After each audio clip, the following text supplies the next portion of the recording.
Camera for Donny. Go for Donny. Sound for Donny. Go for Donny. Makeup for Donny. Go for Donny. We're voting for Donny. Go for Donny. Grip department for Donny. Go for Donny. Wardrobe for Donny. Go for Donny. J for Donny.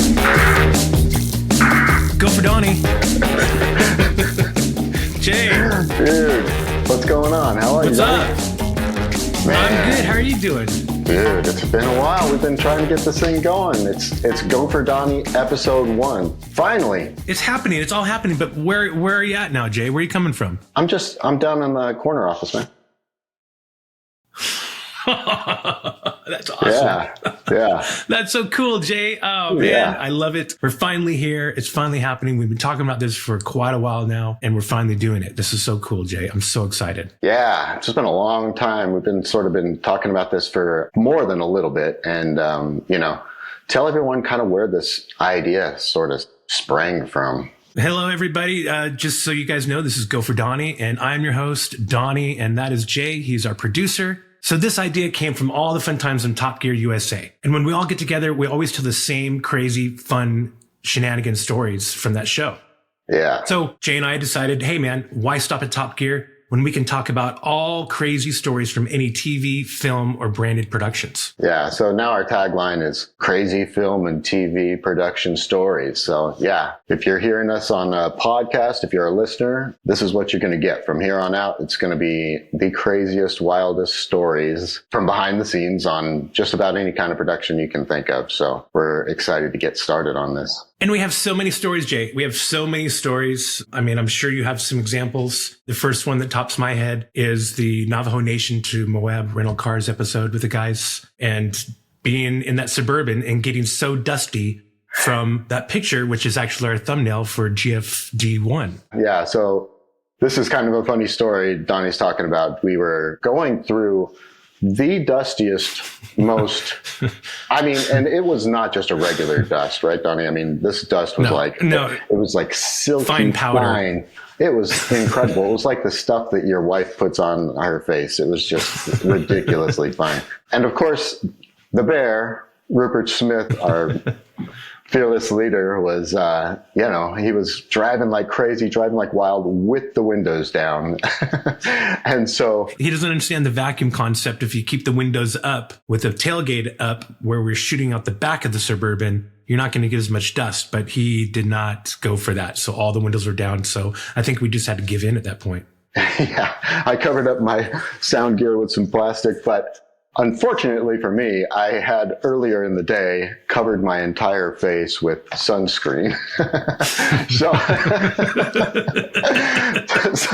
the picture you see on the thumbnail is a bunch of sticky sunscreen with I would say a measurable amount of, I would say maybe 2 millimeters of just fine, sticky, silty dust. It was caked on. And Jay, it's not just any normal sunscreen. I mean, that's got to be SPF 1000, right? Oh, zinc, I had the SPF 1000 on for sure. Yeah. It was all caked on. It was so awesome. And then I remember getting back to the hotel and I think they had pizza for us. Yeah. And we ate it happily with our dust caked faces. Yeah. And then we got up and did it all over again. And then that same trip now, Jay, that same trip is the bouncy house story at the end of that shoot where we had to get the vehicles down from the bluff down into the valley some creative way. So the guys each came up with their own creative way to get them down and cut to the Mustang flying. Yeah.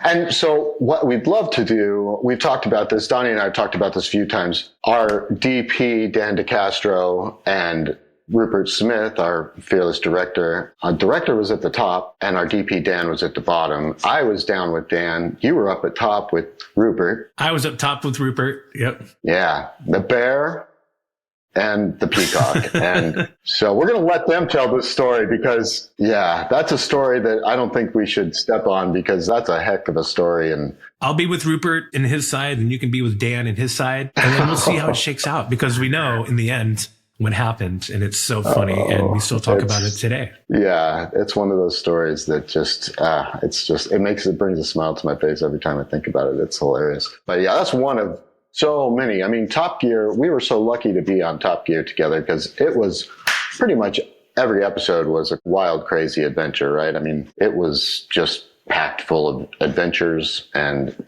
insanity, really, quite honestly. Jay, some of the best days of my life are from that show. And that's, why we're here talking about this on this podcast, because we just had so much fun. I've never felt that camaraderie ever with another crew. Sorry for everyone else I've worked with ever since, but just that tightness and that camaraderie and that closeness and that trust that we had with each other, which we needed for the things that we're doing on set with fast cars, a lot of movement. So it was just a special time in our life and some special memories that we just want to share. Yeah, it was a family. We were definitely a family. It was tight. It was cool. It's sort of like, I guess, when you go through boot camp with somebody, you get really tight because you go through so many trials and tribulations. A lot of the adventures were pretty scary too. They weren't all these just funny, so there's some really wild ones. That reminds me of Iceland, Jay, where things go to freeze and die. Like when remember when Adam was up there, and these are not crevices. These are called crevasses. A crevasse. Where they're huge and they'll swallow a crevasse where they'll swallow your vehicle. And that's kind of what happened when Adam, it's the last shot of the day. Adam was driving down and he was trying to turn around, and he was in a big old Silverado, old Navy truck, and the front end tipped down big tires. And went down in the crevasse. Oh my gosh. It was nuts. Almost and then, lost I don't know Adam. If you remember, we almost lost Adam, but thank goodness for our guides. All the Icelandic guides took off down there so fast, and they got that car and Adam out of there so quick. It was so impressive. So I really did feel safe, even though there were big crevasses around. Yeah, and that's the thing. We were like the first film crew on that volcano. That was a volcano that just had erupted and had sent a plume of ash and smoke all over Europe. And we were the first crew to actually go back up there and shoot something. And it's crazy because it's like a glacier, right? I mean, it's not just it's Iceland. So it's like you go up there and there's huge crevasses that they'll just swallow you up, eat you, I remember being with our guide, Geesley, and watching him drive by GPS. And he would open the door sometimes because we were creeping at not even 2 miles an hour. And he would just look out the door to see if he's moving. And he'd watch that line on the GPS, and he always stayed on that line all the time. Because he said if you went off, you could go into a crevasse. Oh, wow. Yeah. That's crazy. And that's where we were. That's the kind of stuff we would be doing all the time on Top Gear. It was like, that was the kind of stuff. And we had a whole caravan of cars following him, and we were going up there to sleep, and there was a cabin. Remember? We had to sleep in a cabin that night, all of us in one room, toe to face. So the person you had to sleep with, you had to smell his toes, and the other person had to smell your toes. And double bunk beds. Yeah. It was like, how many of us? There were 30 people in one room. There had to have been 30 in there. I mean, there were guys sleeping everywhere. My bunkmate was Rutledge Wood. He was kind enough to share my bunk with me, and we had a great time. Yeah. Everyone was snoring. And Dino. Oh, Dino. Oh, Dino from Florida. It was a duck out of the water right there. Oh, Dino. Yeah. It was a harmony of snoring, as I remember as well. Yeah. Yeah. It was amazing. But it was so worth it. See, that's the thing. Like one of those nights, you get to go out and have a beer with an Aurora Borealis on the back porch, right? I mean, after they had to break down the door because the ice was so thick. Wasn't there like this Remember much ice? Remember the ice was so thick? We had, we had to break that down before we can even get into the building. Yeah. And it was it was like, maybe we're sleeping in our trucks on top of a volcano around the crevasses, but there's this Aurora Borealis going on, and get out there and shoot that Aurora, just like that was a crazy time. Iceland rocks. I definitely love Iceland. That made the trip. The Aurora Borealis up there at that ice shack in Iceland close to Eyjafjallajökull. I believe that's how they pronounce it. You can check me on that one. But it was one of those epic journeys that we got to go on Top Gear. And then that's just one of many stories that we're so excited to share here at GoForDonny. Yeah, definitely. And we definitely want to have Adam on, and we want to do maybe an episode of trying to kill Adam, all the episodes that we almost killed Adam. So that many being times, one of them, Iceland being one of them, almost going into the crevasse. But remember when we had to go across from Niagara Falls to Toronto with the, oh my God. Yeah. And their homemade amphibious vehicles. Yeah. Yeah.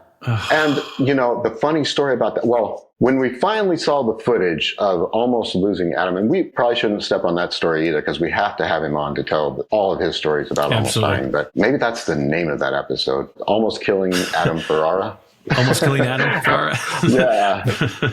How many times? I'm not going to ruin it too much, but it went down not only to the bottom of Lake Ontario, but I had, you know, $20,000 worth of sound gear attached to that thing. And there was, you know, POV cameras. And I mean, there was a very expensive mistake. Yeah. Some lucky guy is going to go down there scuba diving someday and he's going to be like, what is this? This is that old Top Gear wreckage, you know, and salvage it. And the footage too, right? Yeah. That'd be awesome. I remember, not to give too much away, but I remember being on the chase boat and not being able to see what was going on. And the only way we knew that he went down was the footage from the helicopter. And we were watching him and he literally just stepped right up out of the water. And then they plucked him out. It was so bizarre. It was weird because the water started getting a little choppy. And then, I mean, that lake is like a sea. It's like an ocean, you know. But, you know, what it reminded me of, it's like one of those things when we finally saw the footage from the helicopter is kind of like watching, you know, those YouTube videos where you see a shark almost kill somebody and you're just like,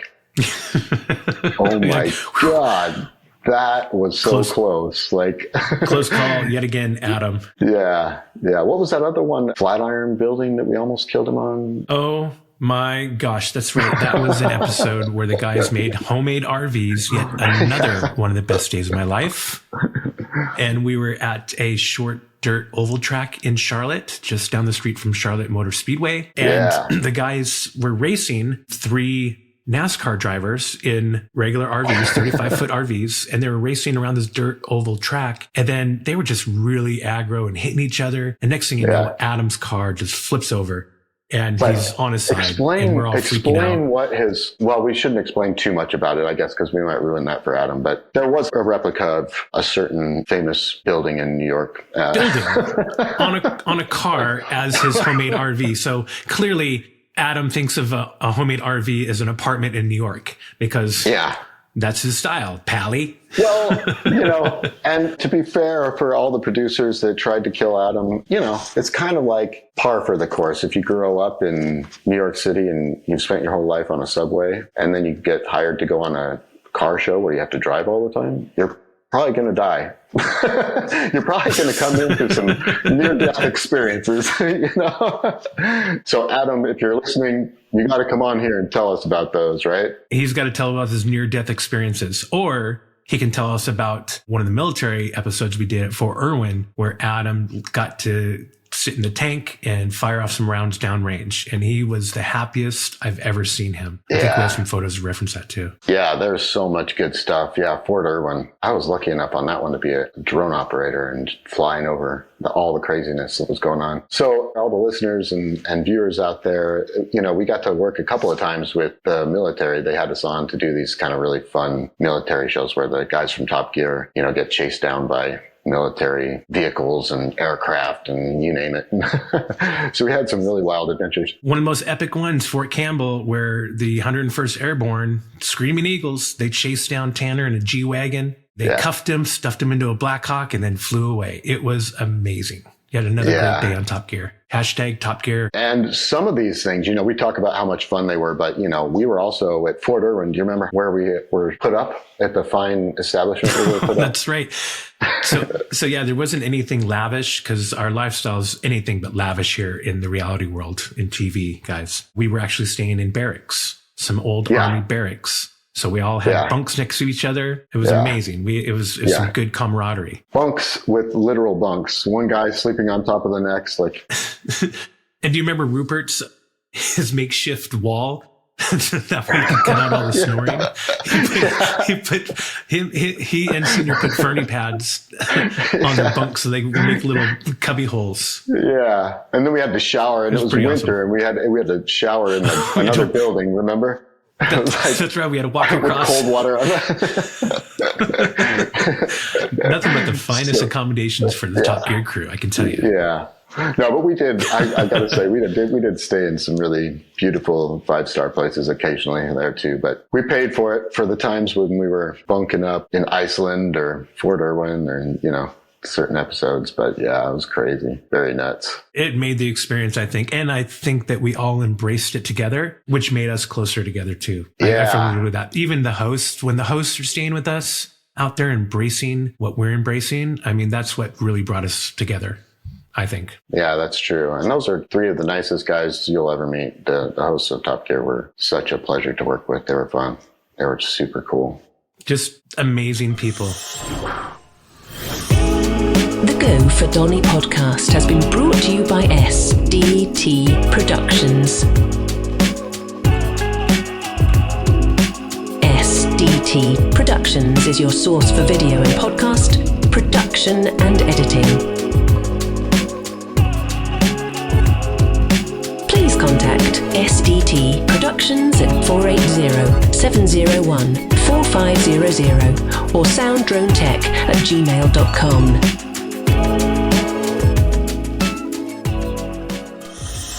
Well, I got to tell one quick story because Rutledge Wood, when I had my baby, we were shooting in LA and we had to shoot this weird scene inside a toy store for babies. I don't remember what that scene was about at all, but for some reason, and I was like, oh my gosh, that plane up there, on top of the ceiling is so awesome. I got to get that for my kid. And Rutledge, before we left, Rutledge bought that plane for my kid and handed it over to me on the way out the door. And so now whenever my kid sees Rutledge, he's always like, he's the guy that gave me the plane, Daddy.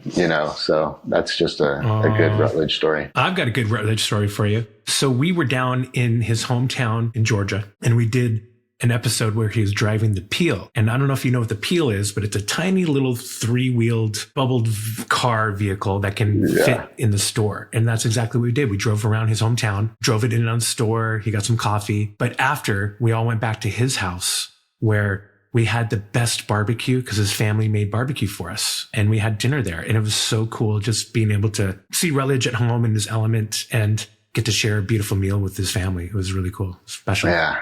I bet that was awesome. Yeah, I missed that one. Yeah. That's cool. Yeah, and likewise, Tanner, I mean, one of the best things I can really say, too, is we had the privilege of working with probably one of the best drivers in the world on Top Gear, Tanner Faust. Like, that guy is... And not only is he funny and a nice guy, but he is the best driver, the most talented driver ever. In fact, I'll tell a quick story here. I one time was working with BJ Baldwin. Remember BJ Baldwin? He's a trophy truck driver. He actually won a couple of Baja 1000s. Like, he's a badass. But I was on a show with him and he knew that I was on Top Gear. So the whole time he was like, hey, who's better, me or Tanner? The only person he was really trying to get at and wanted to be as good as was Tanner. So that was cool. Like, here's the, trophy truck driver, the best driver in the world. So what happened is, this is how it kind of played out. Like, he had to go in the scene, he had to jump his trophy truck over this girl. She was standing by her car talking on her phone, and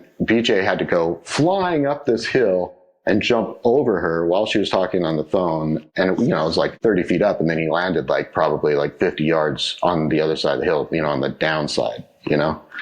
And it was out of control. But the amount of balls it would take to do that, because those trophy trucks, you don't really get it until you see them. They go over logs, they go over boulders, they go through ravines. Nothing stops them, it's just insane. So at the end, he was like, so now who's better, me or Tanner? And I was like, well, you're like, wow. I gotta do one of those for sound. And so he took me on the same jump that he did for the stunt. He took me with my sound gear, with my boom pole sticking out the thing. I had to put on a fire suit and wear a helmet and everything, I was like, okay, I'm ready. And that was the wildest drive. I mean, he didn't stop for anything for me. He wanted to blow my mind. So he was hitting huge cactuses, huge bushes, going through ravines, but you do it at such speed. And the suspension is so, insane. Yeah, you don't feel it. It's crazy. And then he flew, and once we hit the jump, you could literally count the time. It was 1, 2, 3, 4, 5. Boom. I mean, it was the longest thing. And then he was like, you want to do it again? I was like, yeah. You're like, una más, por favor.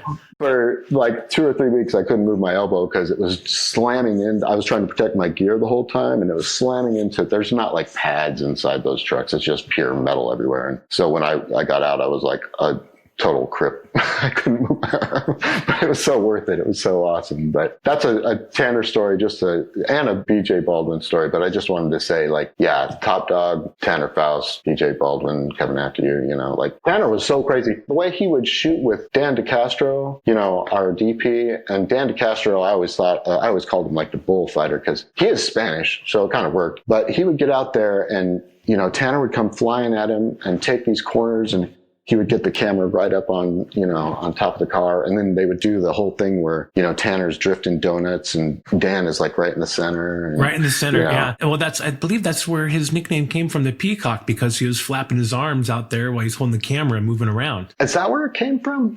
I thought it was. It makes sense. I mean, seeing all the videos and the photos of Dan going in the dust and chasing the car with the camera. I always called him the bullfighter, but yeah, how come you never got a name? Like, we got the bear, we got the puma. I always told people I was Jaybird because I was brought up as a Jaybird, but it didn't catch on for Top Gear. So my spirit animal was the eagle because it soars so beautiful.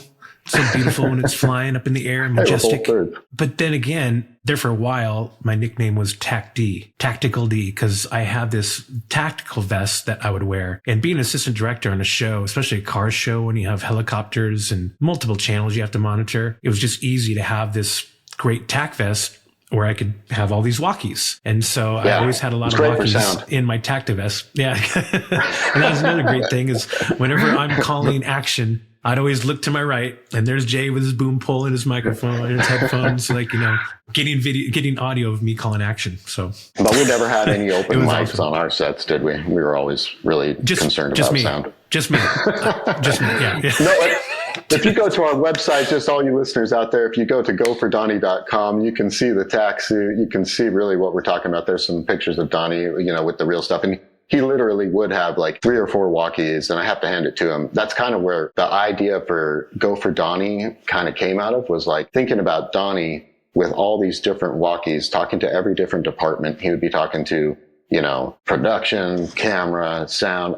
Everybody's talking to him on a different channel, and he's like trying to keep everybody in time, in line, synced up. Okay, we're getting ready. Okay, wait, you got to wait for camera. You know, there's so much. So Donny was built to be the host of this show because he's been the center of, you know, the whole kind of communication center. And not only that, but even when we're out just like talking and having fun and sharing stories, Donny's always the guy who's like, yeah, let's get some stories on. He's always in the middle, just like, you know, telling stories and keeping it on. So I just feel like this is a great time to have you as the host of the show because, well, go for Donny. That's the whole. The name Thanks, comes Jay. from, You're too kind, but you're so true that that's all we did is talk about these stories. And that's what spawned this podcast, is us always talking about these fun, crazy stories from our time on Top Gear, which is going to roll into other shows because we both have had some amazing times behind the scenes on other shoots other than Top Gear.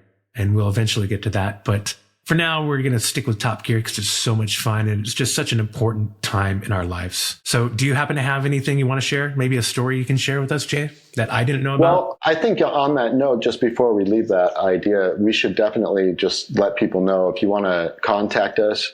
If you're a crew cast from different shows, GoForDonny@gmail.com. If you want to just give us a line and just say, hey, I've got an idea. I've got a great story. Because we're going to try, basically what we want to do is we want to have people on and we're going to try and limit each episode to one story so we can really fill out. It's not going to be like this episode today where we're kind of like shotgunning all kinds of different stories. We're going to try and keep it so it's like focused on one story. And then, you know, we're really going to try and make the details unfold in a really cool manner and have people just kind of, you know, tell one at a time. But if you're listening to us now, or you have an idea of some sort of a story that you'd like to share with us on the podcast, feel free to just send us an email, tell us a little bit about your story, and, you know, we'll try and schedule a time to get you on. And hopefully we get some more stories and get more people, you know, with different productions and all kinds of different backgrounds on. So, because, you know, there's so many fun, crazy stories, shenanigans, and ballyhoo that you all want to talk to us about. Yeah. Do you have a crazy story that on one of the sets I wasn't on, you know, because we weren't always on every show. I don't think anyone was on every show in Top Gear. No, and that's the beauty part where we'll be able to bring other cast members and crew on to talk about other stories that you and I probably weren't a part of. And it'd be good to hear them because, you know, it's always fun to hear different stories from different crew, different times when we weren't there. Yeah, definitely. Yeah, I've got a good story. Were you in Maine with us? I was not in Maine. No. Do tell. Okay. Well, do tell. It was actually really cold. Have you ever been to Maine in the winter? Yeah, it's pretty cold up there. It's like if you were to drop somebody off in the middle of the Antarctica in the middle of winter and just, you know, you get up over the ice wall there and you just drop. That's what Maine is like. It's frigidly cold. I grew up, you know, in Flagstaff, Arizona. We have snow, but there's absolutely no comparison to Flagstaff in the winter and Maine. I mean, it's just a whole different ballgame. So we were up there shooting a snowplow episode, which was pretty fun, actually. But yeah, another fun story of, you know, ice and snow. But Adam's was the best. Adam had a school bus. I think it was a short bus. Wait, bus, Adam, and what's the third element? And a flamethrower on top. So fire. There we go. Adam and fire. He loved fire. Oh my gosh. Yeah, that's all you need to know right there, right? A recipe. Okay, and he survived. Well, he did. He did survive that one too. But the funny part about the whole story is really the end where we had to blow up a small shack of some kind and blow up, just blow it up for camera. Yeah, yeah. Hey, didn't we have another blow up situation in Mexico that kind of was a little bit funny too? Yeah, I think they're trying to light some fireworks, but the matches were in a pocket of someone that was in the water, so therefore the matches wouldn't light, and that was a stopgap. We had to leave crew there for like 5 days in Mexico to actually blow up the firework raft, because it wasn't just fireworks. I mean, you got to explain that too. It was one of the cars that was out on the raft, and that was the whole gig, is to blow that car up. And so it was rigged with a lot of explosives. And we're already there. It was like the golden hour. The sun was coming down, and for some reason the matches were wet in someone's pocket and they wouldn't light the fireworks. So we didn't get the shot off. So that's why they had to stay another 5 days to replicate that shot, which we might have reference of. Yeah. And you know, speaking of losing things in your pockets, do you remember a certain person having keys left in their pockets? I know you're going with this. I knew you're going with this. It was a cop car episode up in Detroit. It's funny. It was after we got shut down by the Detroit police, where they pulled our permit, where we can talk about that another time. But after we got back to our mini base camp, for some reason, no one can find the keys to one of the vehicles that one of our hosts was in. We searched for well over an hour. Everyone on the crew searched for well over an hour, feverishly trying to find these keys to this car, so that way we could proceed filming. And an hour goes by before it appeared out of someone's pants. We might have to let that be that certain person's story. We'll allow them to take it from there. I think he'd be glad to tell that story. Hear what they have to say about it. Yeah. Yeah, I know. That's a funny one. Yeah, so back to the story in Maine. So we're getting ready to light this shack on fire, but it's the same thing. It's an explosive thing, you know, and we're pretty close to the shack. I mean, not too close. I think I have a video of this somewhere. There's some camera guys even closer than I am. And I'm like, being a sound geek, you know, it's getting ready to explode. I've got my head I think I had my phone. I had like an old iPhone, like an iPhone 1. What were they called? What was the first ones? They were like... An iPhone first generation? It was like 3. I think it was 3, the iPhone 3. They were like really, really bad. But, you know, sound guys, we always have so many pockets and things where we can put things. So you can, sometimes when there's something really cool going on set, you can like put your phone in there, push record and do your thing, you know, all the little geeky sound guy, knob turdy, twisty things. Tweaking knobs, Jay. You're tweaking knobs. So I was doing that. I had my head kind of buried, and I wanted to really get the nice explosion with my boom, you know. I was excited to be able to, you know, record this explosion that, of course, post-production was just going to put a new explosion in there. So, you know. Boring. Of course, but you know, being a sound guy, you got to do your due diligence. You're like, I'm going to get this one. I'm going to get this one. And so it blows up. And I remember, I think it was one of our APs, you know, kind of bumped into me, and I was kind of like, I was kind of bummed, you know, because it like bumped into right at the explosion, like bumped into my boom. And I was like, what's up? And after the shoot, he told me it's because part of like one of the things that went like exploding into the air, a piece of wood, like went flying and it was like coming at me. And he was trying to he was just trying to get me out of the way. It was a nice nudge, but I was all pissed off. But it was like, you're like, what's up, man? Why are you pushing me? Yeah. I was like, but the more trying to save your life, bro. Yeah, when you're on set and somebody, pushes you out of the way, it's probably for a good reason. Don't get mad, right? Oh my gosh. So the moral story here is we film a lot with fire and fireballs. That's what I'm hearing. Dude, you have to tell them about your fireball story because that's the funniest story. And something you quite really weren't expecting, were you? When they asked you, they're like, hey, Donny, have you ever... This is how it would go on set. Gary Schaefer, Mr. Hair, Gary Schaefer are one of our fearless directors. We were just chatting the other day and he was reminding me of all the situations that he's put me in. And it was one of those where I got to set and it was Back to the Future episode, 80s cars. And I was asked if I would drive a vehicle close to some bags and they go boom. Hey, Donny. And so I was like, sure. Okay. It was pretty fun. I'm alive to talk about it. So maybe that's another story that we can tell further down the line and show some video because there's actually video of it and a couple of great shots too. Yeah. But I'm alive to tell about it. Thank goodness. Yeah. Well, tell them about some of the heat and things, unless you want to go into that on a full episode, because I remember you telling me that when you were going through it, it was supposed to kind of blow up like with some fire on either side, right? And you weren't expecting Yeah.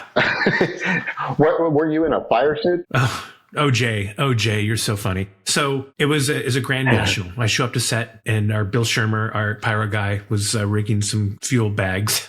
And then I was asked if I would drive the vehicle just to the side of the fuel bags. And I'm like, yeah, okay. I'm not going to go through them. No big deal. And so a little bit goes by. And before I was going, Gary's like, hey, pal, how do you feel about driving the car through, the fuel bags? And I'm like, I don't know. I'm like, is it cool? Bill, is it cool? And Bill's like, yeah, it's fine. You're just going to feel a little heat. No big deal. I'm like, okay. So I had to get the car up to, I think, 40 miles an hour, go through in a mall parking lot. It's not like we're in some controlled environment. It's like a mall parking lot. It was the mall parking lot where they shot Back to the Future in East right. LA. Yeah, that's right. Yeah. So the same parking lot. And so I'm like, okay. And I didn't have a balaclava. I didn't have a fire suit. I didn't have a fuel cell. Like none of the lines were bled at all. And so I was like, well, Bill's saying it's safe. I'm okay. So right before we're about to go, and I had to stop. Probably, in the car, in the back seat so I could get it. So Jay, I had to stop. After I go through, I had to stop before a locked off camera. Right? That's right. So I remember. Right before I go, I'm like, hey, Bill. I'm like, so what am I queuing off of? Like, are you going to queue it off of me? He's like, don't worry about it. You just get going, get up to 40 miles an hour. I'll queue the bags, whatever. I'm like, okay. So I did it. Boom, they go off and man, it was hotter than hell in there, Jay. And I couldn't see anything. I was like, what the hell? And I literally had to make a little slight left and stop in front of the camera. Did it, stopped. Yeah. And you hear fire alarms going off from the explosion. And I'm like, oh, that's pretty cool. Okay, that's pretty cool. So I get out and Gary's like, hey, pal, he goes, how do you feel about, maybe doing that one more time? And I'm just like, are you kidding me right now? And so I did it one more time. So I did it twice, nailed it twice, and, never do that again. So we have some video and some photos for reference so you can see, but those are some of the crazy shenanigans that we had on Top Gear. And truthfully, some of the best days of my life once again. Yeah, definitely. And if you're listening to this on the podcast, you can go check out the YouTube channel and you can watch it because we're going to put some of these videos and photos in there for people to reference. Because, we want to make it so that you can just sit and listen to this, in the gym or on a plane or in your car. But if you have time and you want to sit down and see kind of some of the things we're talking about, we're hopefully going to be adding everybody's, photos, videos, anything that crew and cast may have picked up with their cell phones on the day, right? So there's going to be a YouTube channel. All of the social media sites are, if you go to GoForDonny.com, you're going to have connections to all the links to everything. So and a little shout out to Maddie. Thanks, Maddie, for hooking us up. You're doing a great job. So the other last thing, you were going to tell me a story, weren't you? Yeah, I was thinking about that, and I did change my story up, and it's going to be about Texas, Jay. And it's going to be the first traveling episode that we were on as a crew for Top Gear, at least the bulk of us, because this was episode, I think, season 2, episode 1, where we went to Texas. And I kid you not, we, all certain terms, we shit on the Alamo. What, you mean? So basically, the guys were there and they had to use their vehicles as farm vehicles and do certain chores on farms. So one of those chores was to go and pick up a bunch of manure and transport it from point A to point B. So they chopped the tops off of cars. Rutledge had a little Miata. He put these huge buckets alongside of the car and they filled up each car with shit, with manure, Jay. I mean, straight up manure. I think Adam had like a cardboard partition, you know, in between the seat that didn't really work. And then what we did, well, that's what everyone does on Top Gear. We go on a drive and we drive around the belt loop in San Antonio, Texas. And we end up parking right in front of the Alamo where manure is just spewing out of these containers and out of these cars. And we stayed there for a hot minute. I think took some pictures, regrouped, and then on we went, spewing manure all over San Antonio. It was amazing. Another fun day on Top Gear. Yeah, San Antonio. I don't think we've been back. Oh my gosh. But we love Texas. We love Texas. Yeah. So Donnie, just on the way out here, do you remember that time when you and I, somehow you lost your glasses in the Suburban and you and I were screaming at each other?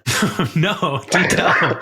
It must got heated. No, what happened? I think we were in like, I don't have any idea where we were, but it was like one of our earliest shows. And we were like, you're like, Jay, where'd you put my sunglasses? And I was like, Donnie, I did not move your sunglasses. And you're like, Jay, give me your sunglasses. I need my sunglasses. I left them right here beside you. And I was like, Donnie, I didn't take them. So we got into this really heated, just like, where's my sunglasses? But the reason I bring that up is because it's just one of those funny stories where, you know, you're out there with your family all day, every day, 15, 18-hour days. You're tired, you're hungry. You just want to go home most of the time, you know, use the restroom, take a shower and go to bed, right? And you're still out there and sometimes things get heated, you know? So, you know, all those times you're out there, those crew members that are listening to us, you know, take it easy on your other cast and crew because, you know, look at us, you know, what is it, 15 years later, here we are, you know, starting up a new podcast. So just goes to show, you know, like you get some of the best friendships out of being on set. So, you know, take care of all those cool friendships when you're out there too. It's fun. It's amazing. And with that, take it with a grain of salt too, because I can tell you that I've had words with just about every crew member, all of our friends at one point or another, and they've had words with me and it's in a moment and you get over it. I mean, it's something probably petty and stupid and you're probably just tired, like you're saying, and cranky and you just blow up at someone, but we always apologize and, you know, we never hold grudges because that's what kept us so close together. Water under the bridge, man. You just like get to laugh about it. Hopefully at the end of the day, don't take anything seriously. And it just creates a fun, crazy behind the scenes story to talk about on GoForDonny. And remember, if you're out there listening, all you crew members, you know, definitely get a hold of us. Tell us your stories. We'd love to have people on. We want to hear some crazy, crazy film and TV production stories. You know, we want to hear about it and make some cool episodes out of it too. So get a hold of us. GoForDonny.com, GoForDonny@gmail.com to email us. Hashtag GoForDonny. Yeah. We're going to have some swag out there too. We're going to get some shirts and some hats and maybe some stickers and things. Oh, we have a lot of good giveaways, a lot of good stuff with our great logo. Thanks for listening. We really appreciate you listening to Go for Donny episode 1. And I'm going to be popping out of here. Donnie's going to be your fine host from here on out. And I'm going to be behind the scenes. I'll be driving with Jay in the back seat, just like we were on Top Gear. Jay was always in the back seat while I was in the front seat. So we'll make it happen. Production for Donny. Go for Donny. Locations for Donny. Go for Donny. Habitat for Donny. Go for Donny. Hey, Donny, what the hell are they doing?